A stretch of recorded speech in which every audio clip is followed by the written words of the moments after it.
Okay, so first let's finalize the midterm dates. Now the second midterm is on April 22nd. So that was the majority, and apparently none of you has any midterms on those dates.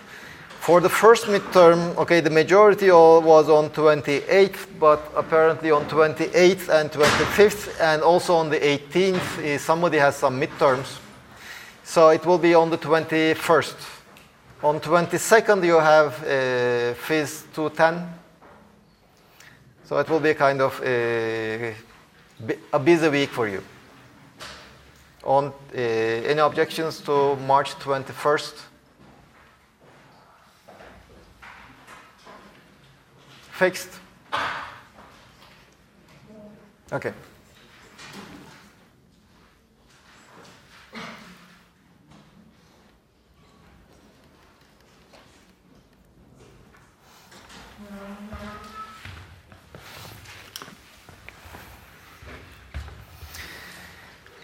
So back to our subjects. Any questions you have? Now today we will start with the the magnetic field. So I mean, on last week, on Thursday, we had already started. Okay, on one hand we have these concepts of relativity, the time dilation, the length contraction, etc. But then the question is, how do these new principles affect the other laws we have? One thing we had discussed was Newton's laws, and we had seen that we have to modify the definition of momentum. So we defined a new momentum that we call the relativistic momentum.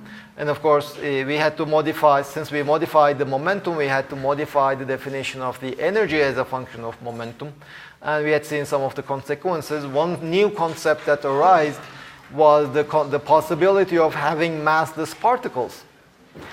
In Newtonian mechanics, since the momentum and energy, they are all proportional to the mass of the object, massless objects just cannot exist. But here, we had seen that in a special theory of relativity, we can have massless objects as long as they are always moving at the speed of light. Let me correct myself, as long as they are moving with the speed c. And light, which is made up of photons, which are massless particles, moves at that speed c in vacuum, of course. In medium, no. Now, today we will see how these relativistic effects play with the electric and magnetic fields. Now, but before we continue, any questions? Is it possible for a particle to not have hocam kütlesiz bir parçacık yani herhangi bir medyumun içinde olabilir mi? Well, let's see. Photon is massless. Now I can see you. So photons are traveling from you to me through air. Air is a medium. And the photon in air is moving slightly slower than it c. If you look at water, photons in water, they move even slower. Because you see, when you have the medium, the photon doesn't actually go straight. On the average, it goes straight, but instantaneously, it's just making a zigzag motion. So the average speed is slower.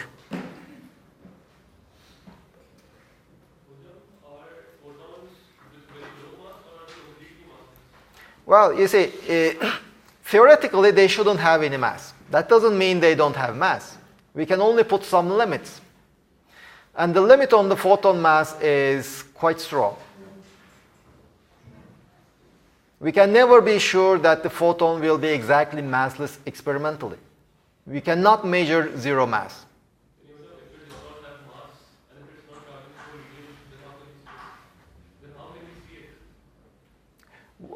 So why shouldn't we be able to see it? You see, what do you mean by seeing? Well, seeing is created by, let's say, some sensors in our eyes, which when something deposits energy, our brain interprets as seeing. Photons have energy, so they can lose some of their energy in our eye. and then our brains will interpret it as seeing. Close your eyes. Hit your eyeballs. Not strong. You will be seeing some flashes. There's no light.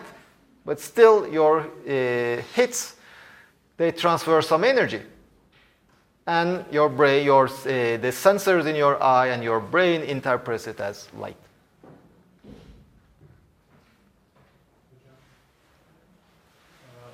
You told us that photons move in zigzag in a media.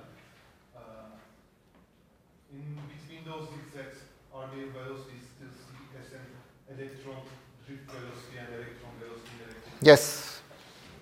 They are still C. They are exactly C.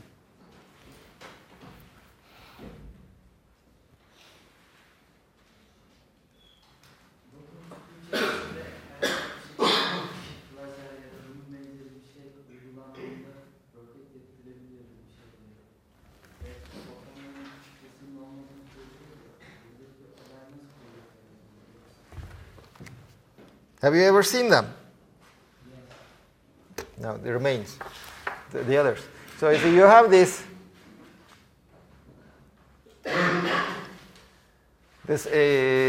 isolated cup, inside you lower the pressure. It's not complete vacuum, but the air has a very low density. Inside you put some flaps.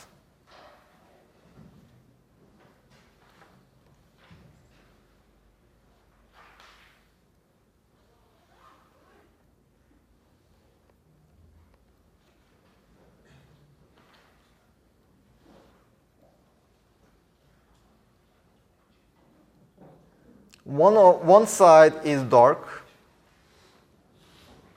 the other side is light. And when you shine some light on it, this thing rotates. So why does it rotate? Photons transfer momentum to flaps. Yeah, so the photons should have a momentum. Right? So do photons have momentum? Although they are massless. The answer is yes, the photons have momentum. As long as they have momentum, they can cause other objects to move when they hit on them. So which direction do you expect this to rotate? So just imagine I have this pole. On top of the pole I have these things. So does it rotate like this when I look from the top counterclockwise, or will it rotate clockwise? Yes, those are the dark regions. Let's look from the top. From the top it looks like this. They say these are the flaps. This side is dark. Dark.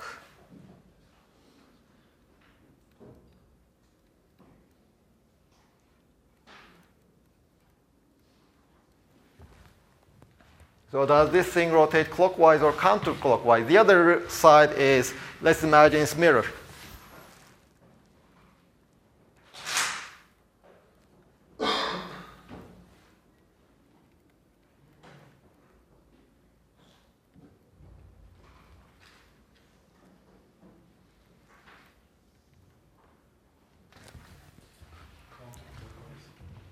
Why? So you are saying that it will rotate counterclockwise. Why? Because mirrors reflect photons and they go back with their same momentum. However, dark ones absorb the photons and absorb their momentum as well. Do you agree? His reasoning is correct, but his answer is wrong. So let's say that photons should lose energy when the dark side absorbs its energy. So oh, the dark side. down, maybe? It's losing energy. Photons losing energy when it hits the dark side. So that energy should be converted to the dark side as velocity, maybe.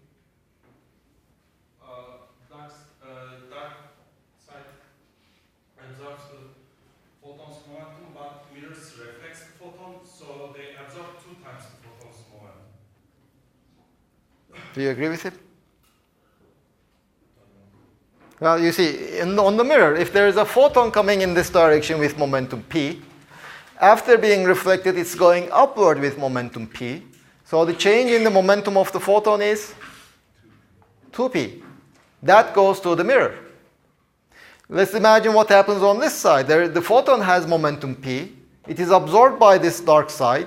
So the change in the momentum of this dark side is just p. So there will be a more momentum transferred to the mirror side than to the dark side. Now, when you see this toy in a shop, do play with it. You will see that his answer is correct.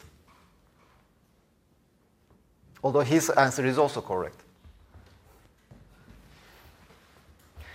In very good vacuum, his answer would be correct, and this would rotate in the clockwise sense. But in the toys, the vacuum is not that great. So it's not the photons that really causes the rotation, it's the atoms. The dark side gets hotter. So when the atoms collide with the dark side, they also get hotter. That means their momentum increases when they bounce. So that means it will rotate counterclockwise sense. Anyway, let's pass that toy. Let's come back to our topics.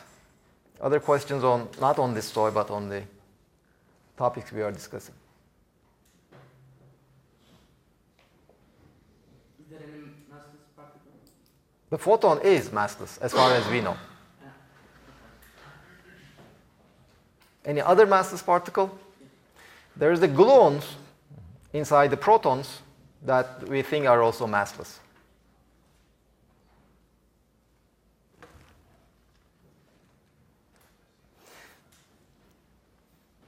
Well, let's come back to our problem. Relativity and electromagnetism.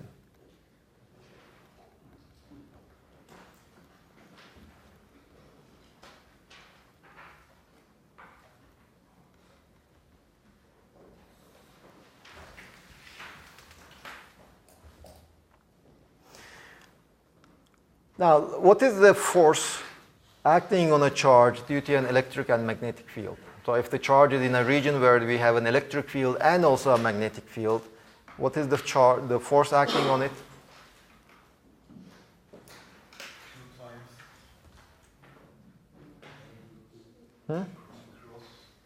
There is the E if there is only the electric field.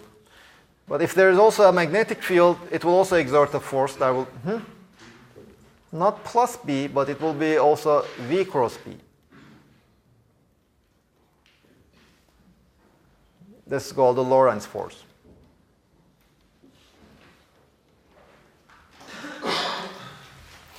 Well, whenever you see a velocity appearing in some law, you have to be a bit careful with that, because velocity changes from reference frame to reference frame.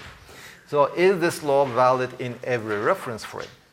Can we be sure that it will be valid? It is valid in every reference frame, whatever the V is, but what will happen with the E and the B fields? Well, as a concrete example, we had sketched it on the last minutes of the last hour. So let's just imagine a wire. There is a current running through it. Let's model this wire as stationary positive charges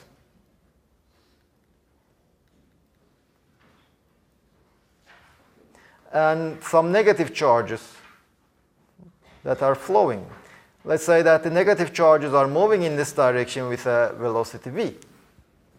And the separation between two positive charges, let's call it L.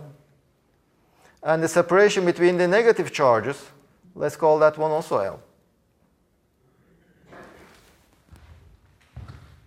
Well, the whole thing is neutral, so the positive charge density should be equal to the negative charge density. That's why I'm assuming the charges have the same magnitude, so their separation should also be the same, so the wire is neutral. Well, in this reference frame, there is a magnetic field created.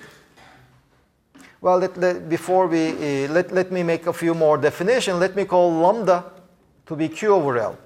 These are plus Q charges. In motion, we have minus Q charges. So the charge density, charge per unit length, will be Q over L. Plus Q over L for the positive charges, minus Q over L for the negative charges. The total charge density will be 0. Now the current, well, the current was defined, if you remember your 110 course, is the amount of charge passing through a cross-section, let's say, per unit amount of time. Let me just take this cross-section. A charge minus Q crosses that cross-section. A minus Q charge crosses every L over V seconds. So this is Q over L times V. This is lambda times V. This is the current, this I. Well, I ignore this minus sign on purpose. Well, I already know the direction of the current. The current is running in that direction, towards the right. And now we know the current. Well, there is the magnetic field created by this wire. Do you remember the magnetic field created by an infinite straight wire?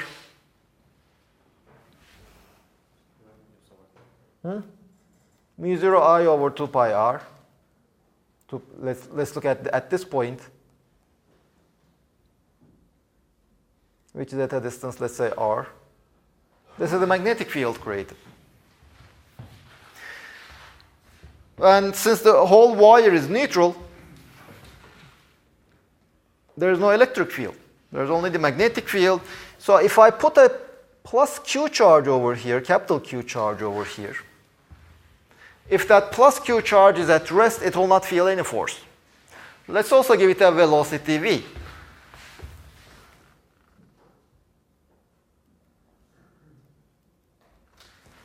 Again, I'm just assuming that this plus Q charge is also moving with the same speed, same velocity as the minus Q charges. It's not crucial, but it just simplifies the computations. I mean, you can do the same analysis just by taking different charges, and nothing really changes. The results do not change.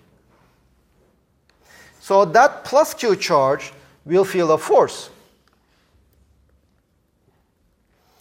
And the force that it will feel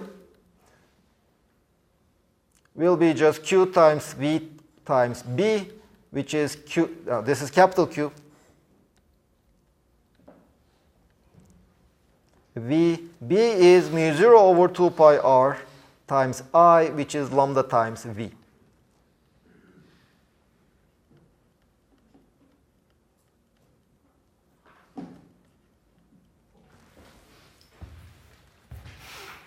I will be assuming that everything is moving very slowly compared to the speed of light also.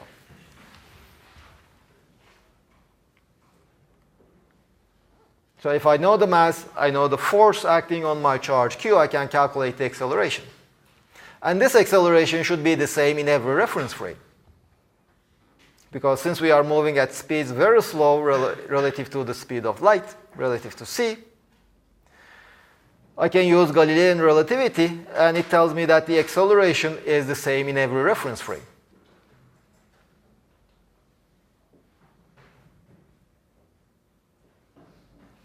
Now let's go to a different reference frame. Any questions on this one? So I have an infinite straight current carrying wire which is carrying a current I. There is a charge on the top which is also moving relative to the wire with the velocity v. Now let me go to a reference frame in which that capital Q charge is at rest.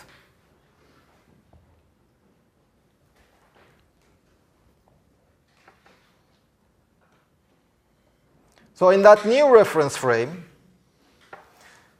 this is my capital Q charge. It is at rest. It is not moving. So I have the minus charges. They are also at rest. They are not moving. And then I have the positive charges.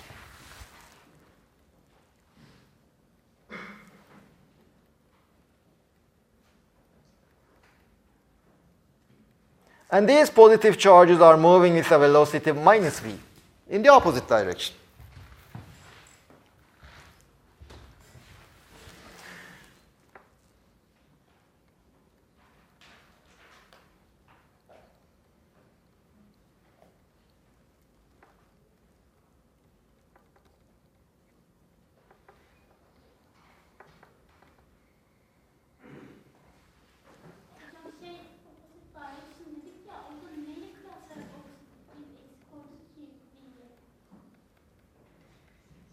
Well, let's go back. Evet hocam, şöyle gideceğini biliyorum. O yüzden o da öyle görünüyormuş gibi gelecek ama yine bence artı V gayet ne olacak diye düşünüyorum. Well, let's see. I start moving in that direction. Okay? So in which direction do the positive charges move? In that direction, right? In the opposite direction.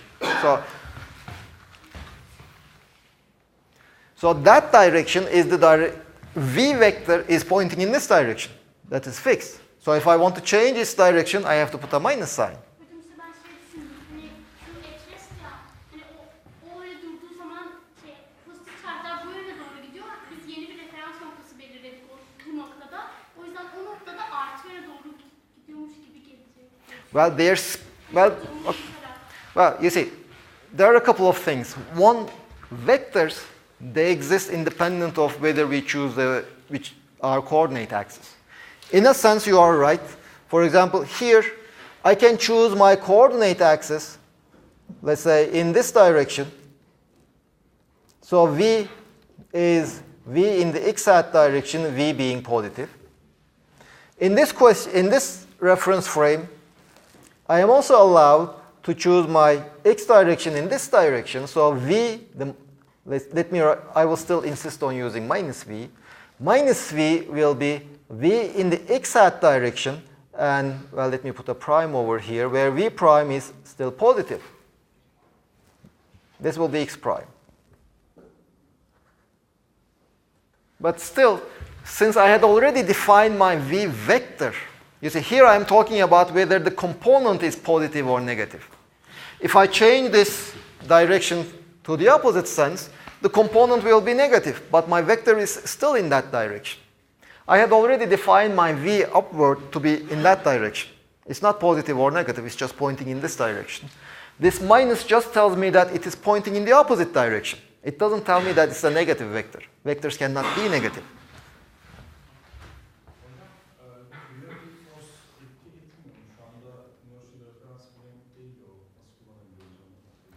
Why don't you think that this is an inertial reference frame?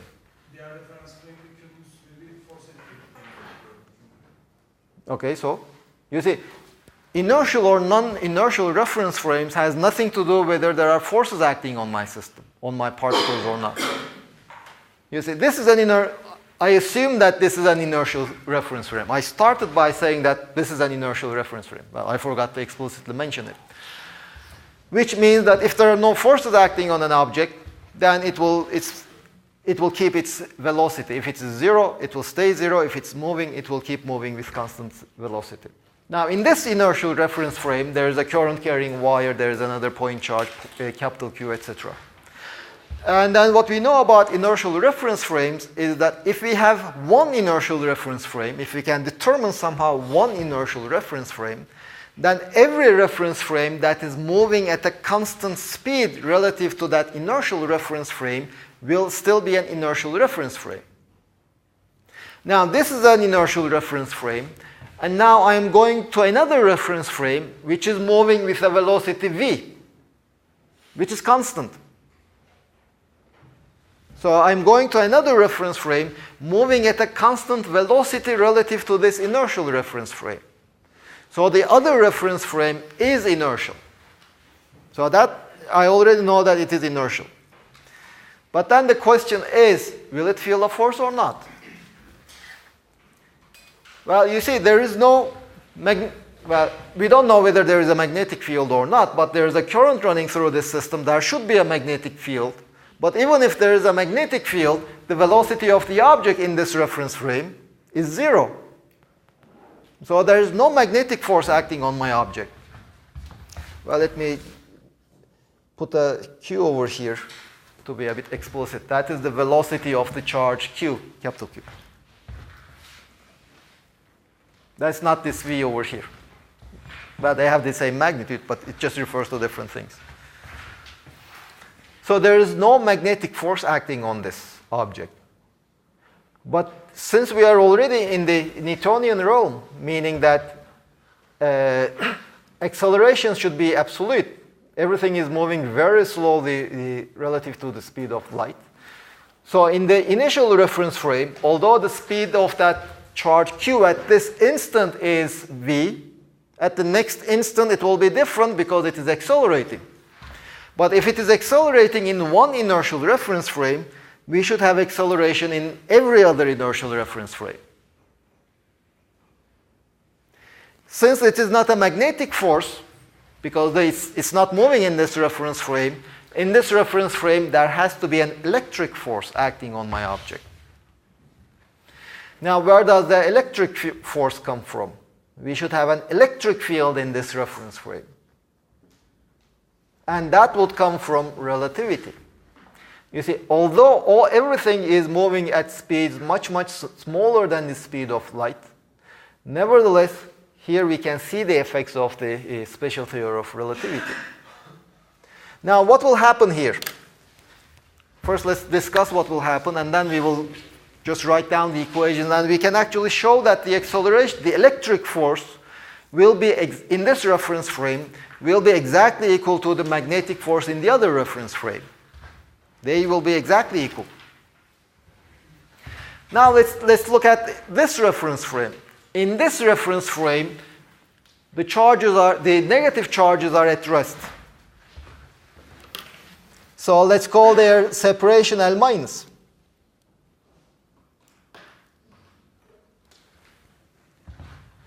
This is L minus the separation between the negative charges. But if you go from the reference frame in which a given length is at rest to another reference frame in which it is moving, we have length contraction. So in the initial reference frame, the separation between the charges were L. That L is the length contracted, L minus. So L should be equal to 1 minus V squared over C squared times L minus. At the same time, in the initial reference frame, the positive charges are at rest. They are separated by the length L. In this new reference frame, the positive charges are moving, so we have length contraction here. Let's call their separation L plus. So L plus should be the length contracted L.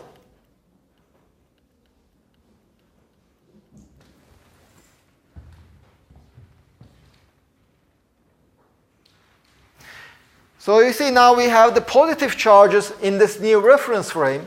The positive charges has a charge density of Q over L plus. Negative charges has a charge density of minus Q over L minus. And since L plus and L minus, they are different, the wire is not neutral in this reference frame. In the original reference frame, the wire was neutral. But here, the wire is not neutral. And the wire has a linear charge density given by Q over L plus minus Q over L minus. Well, L plus, let me call this lambda prime. This is Q over square root of 1 minus V squared over C squared L minus Q over L minus is L over square root of 1 minus V squared over C squared. So this lambda prime is 1 over square root of 1 minus V squared over C squared times Q over L times 1 minus V squared over C squared.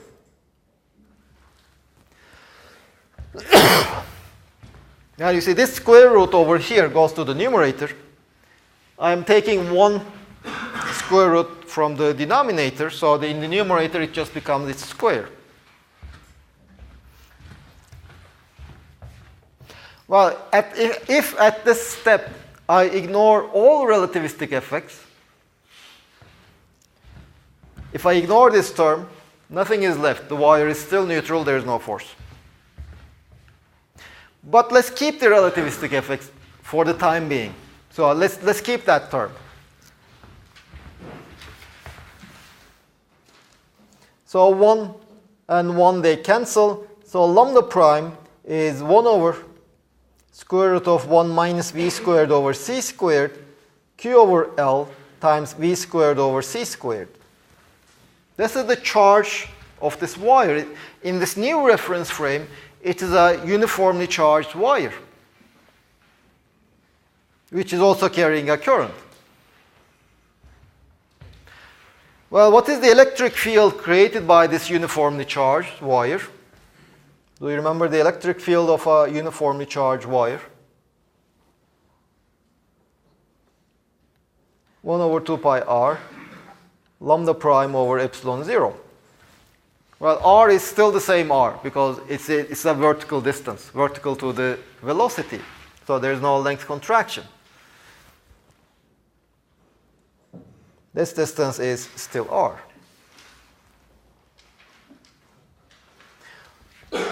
What is the force felt by this charge q in this new reference frame now? Well, this will be q times E, which is 1 over 2 pi r, lambda prime over epsilon 0, or q 1 over 2 pi r. Well, lambda prime is gamma. This is just lambda. Gamma lambda times v squared over c squared times 1 over epsilon 0.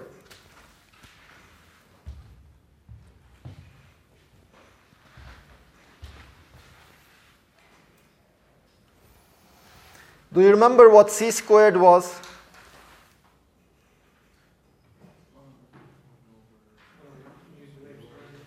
One over mu 0 epsilon 0, which basically tells me that 1 over c squared epsilon 0 is mu 0.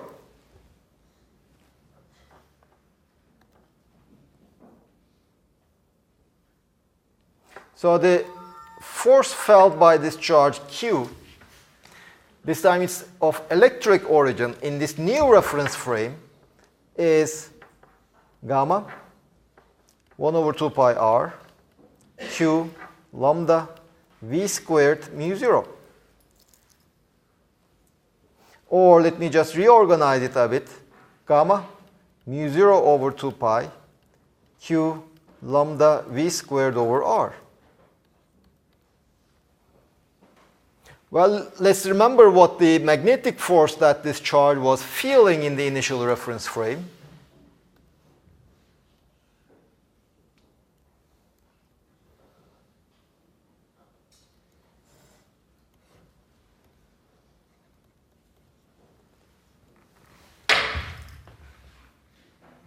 Well, we have mu 0 over 2 pi r, mu 0 over 2 pi r, q is over here, lambda v squared is over here. They are the same. Except then gamma.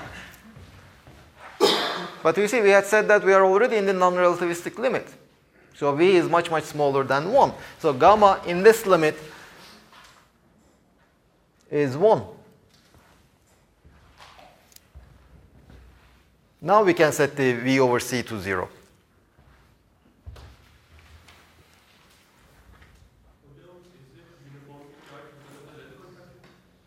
Yes. In this problem, we are assuming it's infinitely long.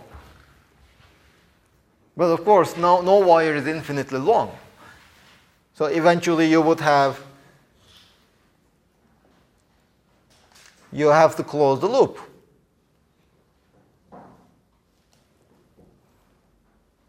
This is the direction of the current. We are looking at some charge over here, Q. Let's say if the lower wire gets a positive charge density, the upper wire will get a negative charge density. So the whole thing will be still neutral.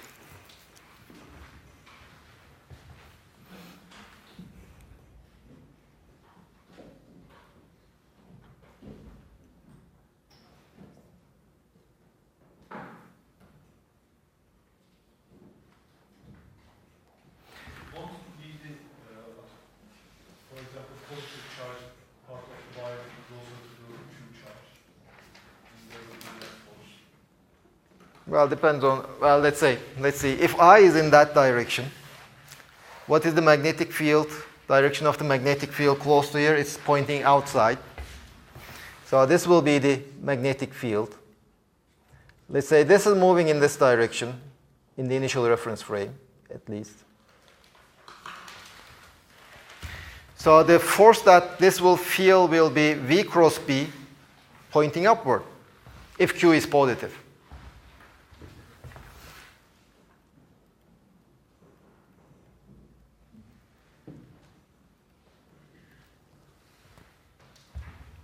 So if you go to a reference frame which is moving with a velocity v in that direction, well, the force should still be upward, so it should be positively charged, the lower wire. This will be negatively charged. And the negatively charged part of the wire won't create an equal amount of force. It's far away. Yeah. So that's why I asked, how can we observe a no net force here We do observe a net force. in this case? Sure. The force will be upward. I mean, we can just imagine that this wire is very far away. Just ignore it. So in one reference frame, this charge feels the magnetic force. In the other reference frame, it feels an electric force. But nevertheless, it will feel, for every observer, it feels a force and it will be accelerating in that direction. For every observer. How far away will the force be felt? How far away will the force be felt by one side? How far away? Will the force be felt? Well, ideally, it's infinite distance. But depends on the precision of your equipment. If it's infinitely spread out and it's infinitely spread out from the wouldn't they cancel out? Yeah, sure. Somewhere over here, it might not feel any force. Well, let's see. No, everywhere it will feel a force, but the force will be in different directions. So they will always add up. In this region, let's say, this charge Q moving with a velocity v in that direction will always feel a force, upward force. If you go very far away, or very far away below, eventually the force will just die off. It confused me how we decide, see the difference between electric and magnetic field, because it's like it's all the matter of reference frame. Yes, exactly. So why That's the point. with two names? Like, No point. That is why we don't talk about the electric field and the magnetic field anymore. What we talk about is the electromagnetic field. That's just the two different sides of the same coin, in a sense. Just like the separation between time and position becomes a bit vague in special relativity, because what we call time in one reference frame becomes space for the other observer.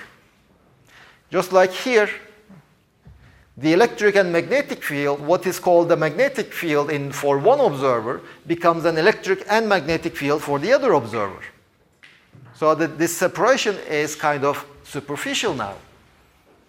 It is something that depends on the observer. It doesn't really exist on its own. So there is a single entity which to different observer appears differently. There is just the electromagnetic field now.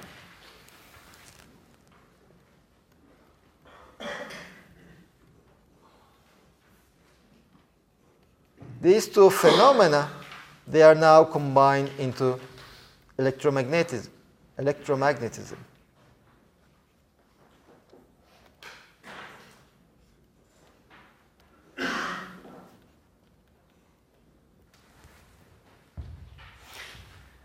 There is a single phenomenon that looks differently to different observers.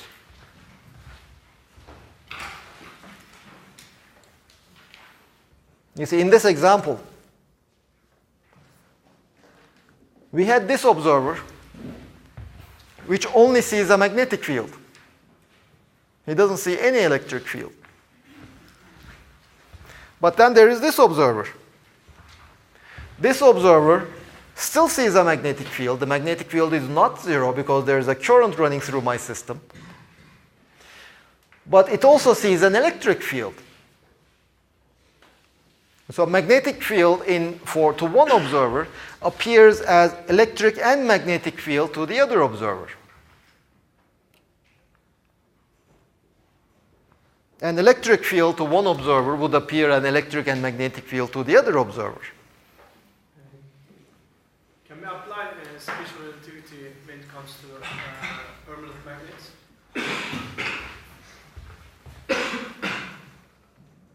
Yes? Well, you see, the problem is, if you have a permanent magnet, it is essentially a system which is carrying a circular current. So a circular current, the velocity always changes. So if you want to apply, well, at a given instant, you can just pick up the velocity of one of the currents, move with that to that reference frame, but the current the next instant will not be moving in that direction. So you can, in principle, nothing that prevents you, but it will be much more complicated. Here, we had lots of simplifications. To start with, I assume that all the negative charges are moving with the same speed.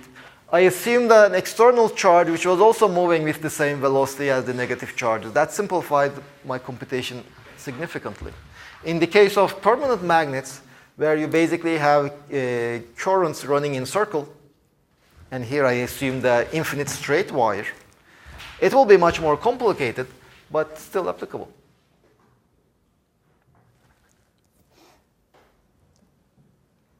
Well, let's look at a solenoid.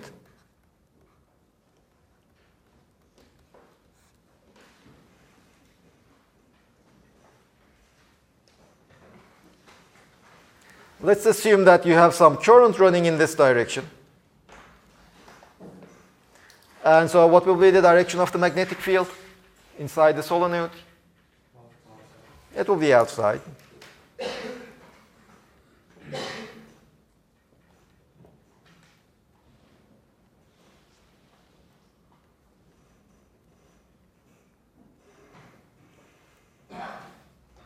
This is the B.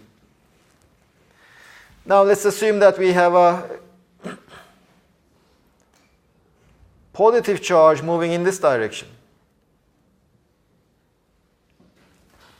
What will be the direction of the force that it feels? V cross B, downward. Right?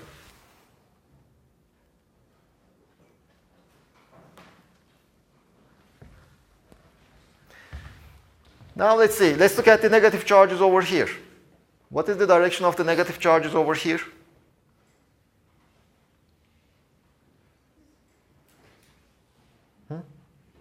Towards the left or right?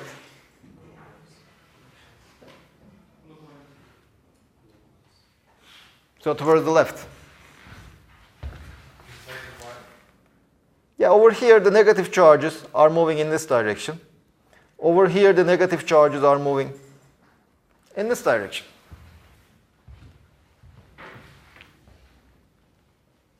Are we talking about conventional current or? Yes, that is a wire, a copper wire.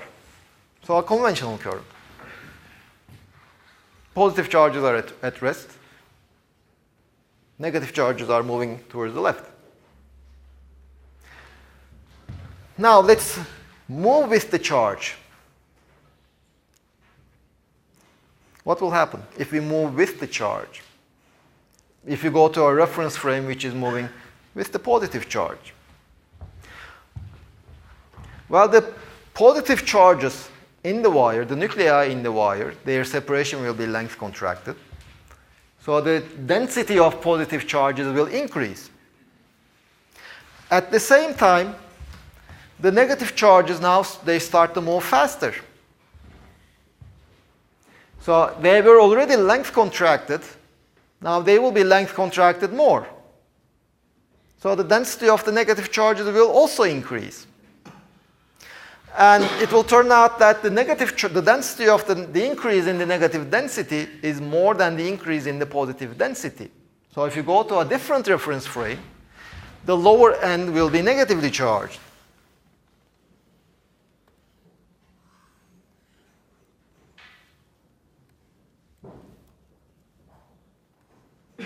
So now we are moving in a reference frame which is moving towards the right. So the whole wire is moving in this direction now.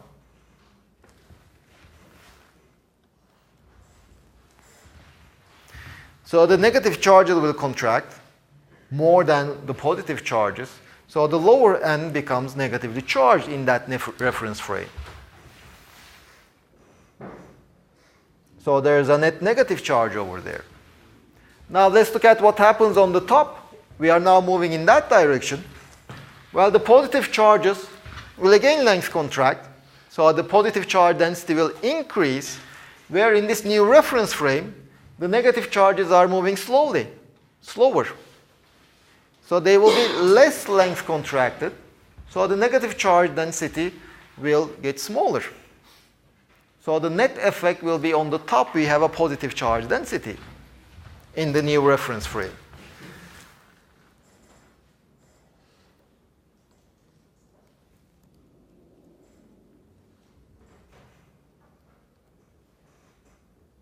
So here we have we get a positive charge density. Here we have a negative charge density. So now that charge will feel a downward electric force.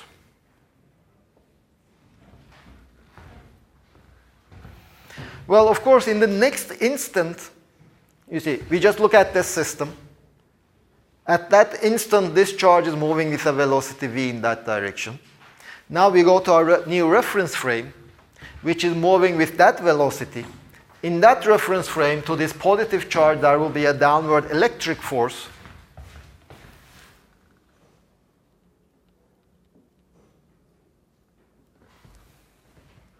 But at the next instant, this charge will have a different velocity. In this reference frame also, we started with zero velocity, but then due to this electric force, it will acquire a non-zero velocity in the downward direction. And in this reference frame, the velocity will not be pointing in that direction, but at the next instant, it will be pointing in this direction. Well, now the velocity is not horizontal in this reference frame. It has that kind of an inclination. Then you can go to a reference frame in which it is at rest at that instant. So in that new reference frame, this solenoid will not be moving horizontally, but it will be moving like this. So in that new reference frame, this region will be positively charged. This region will be negatively charged. Now, this region will be negatively charged. This region will be positively charged. So again, it will feel a force in the corresponding direction. Still, always perpendicular to this velocity. So if you want to apply this special relativity to permanent magnets, you have to always go from reference frame to reference frame, because you have this circular motion.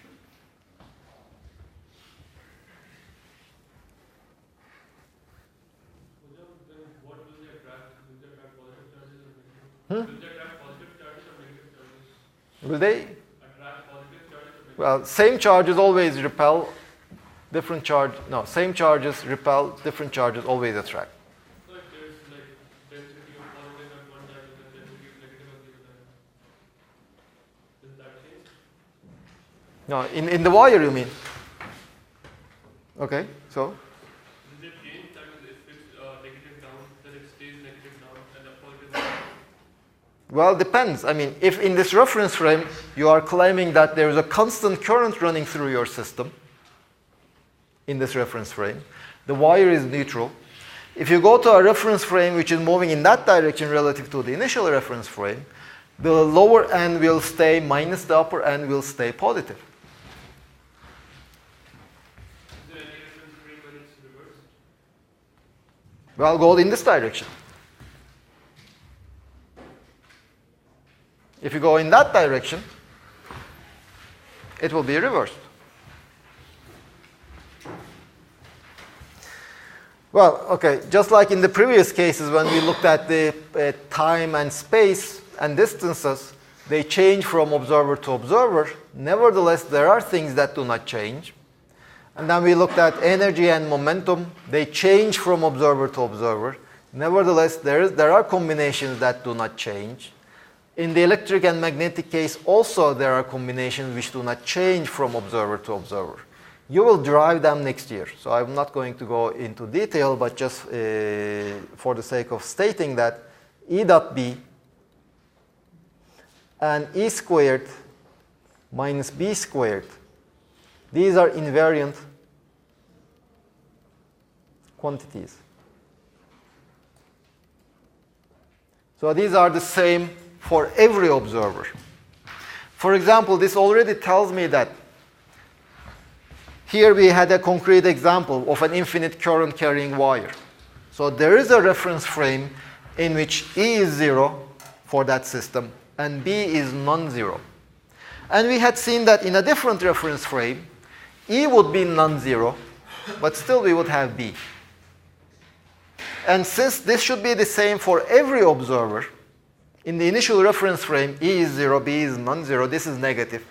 This quantity is negative for every observer. So you cannot just go and find a new reference frame where there is no magnetic field. There is only electric field. It just doesn't exist. If you have one reference frame in which there is just a magnetic field and no electric field, you cannot just go to a different reference frame and claim that, oh, all the magnetic phenomena is due to the electric field. No. And similarly, if there is a reference frame in which there is an electric field but no magnetic field, you cannot just go find another reference frame in which the electric field is 0 and magnetic field is non-zero. So in the way it's stated in the book, it kind of gives the impression that all the magnetic phenomena can be explained as electric phenomena. That's not completely true. All the electric and magnetic phenomena can be explained by a single quantity that we now call the electromagnetic field. Not the electric field, not the magnetic field, but the combined thing.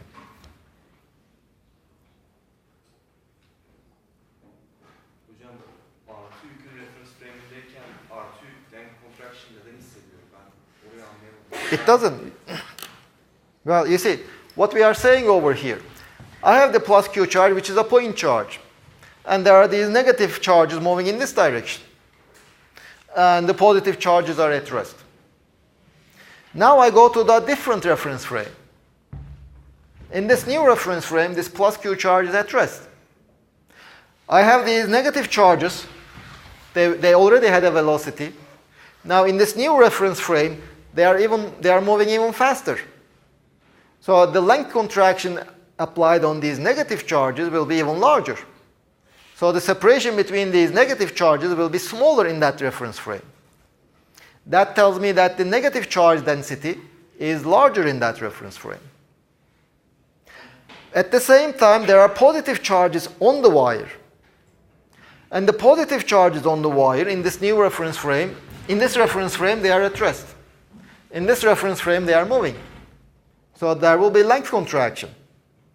The separation between two positive charges, which is a length that is at rest in this reference frame, is now moving in this reference frame, so that length will also contract. So the positive charge density will also get larger. The charge here will determine whether it's the negative charge density that gets larger or the positive charge density that gets larger. Well, it turns out that the negative charge density gets even larger. So the net effect is that here you have a negative charge. Other questions? Okay, let's give a 10-minute break now.